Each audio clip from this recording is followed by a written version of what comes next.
To the people of the pastures of heaven, the battle farm was cursed, and to their children it was haunted.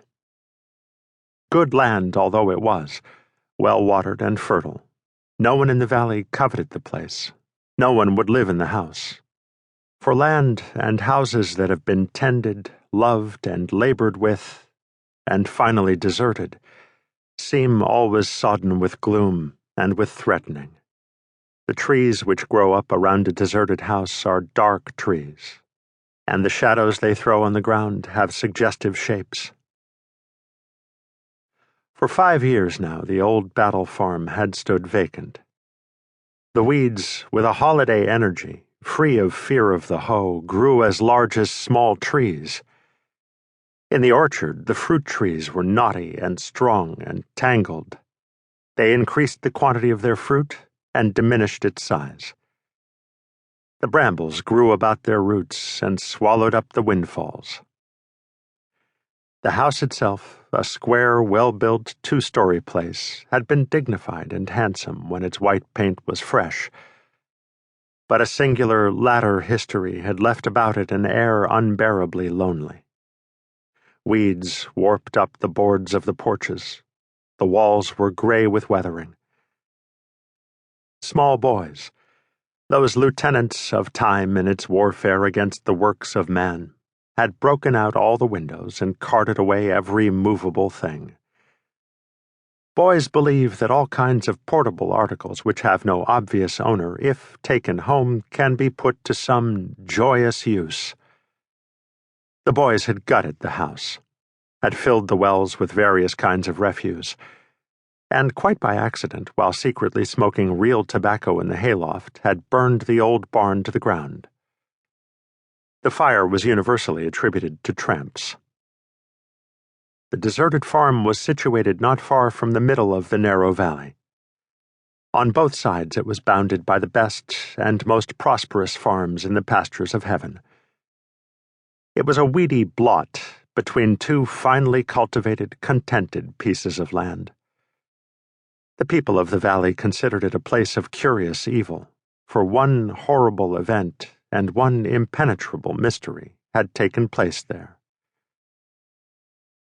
2 generations of Battles had lived on the farm. George Battle came west in 1863 from upper New York State. He was quite young when he arrived, just draft age. His mother supplied the money to buy the farm and to build the big square house upon it. When the house was completed, George Battle sent for his mother to come live with him. She tried to come, that old woman who thought that space stopped 10 miles from her village. She saw mythological places, New York and Rio and Buenos Aires. Off Patagonia she died, and a ship's watch buried her in a gray ocean with a piece of canvas for her coffin and 3 links of anchor chains sewn in between her feet. And she had wanted the crowded company of her home graveyard. George Battle looked about for a good investment in a woman. In Salinas he found Miss Myrtle Cameron, a spinster of 35 with a small fortune.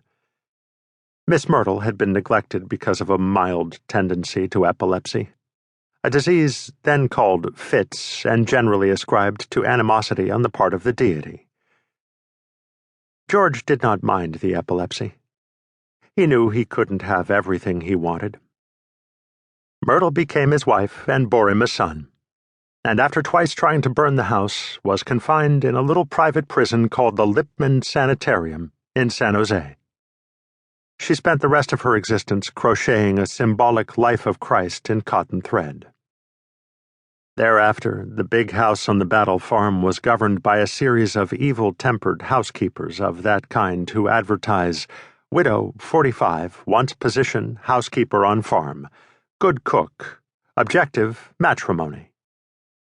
One by one they came and were sweet and sad for a few days, until they found out about Myrtle. After that they tramped through the house with flashing eyes, feeling that they had been abstractly raped. George Battle was old at 50, bent with work, pleasureless and dour. His eyes never left the ground he worked with so patiently.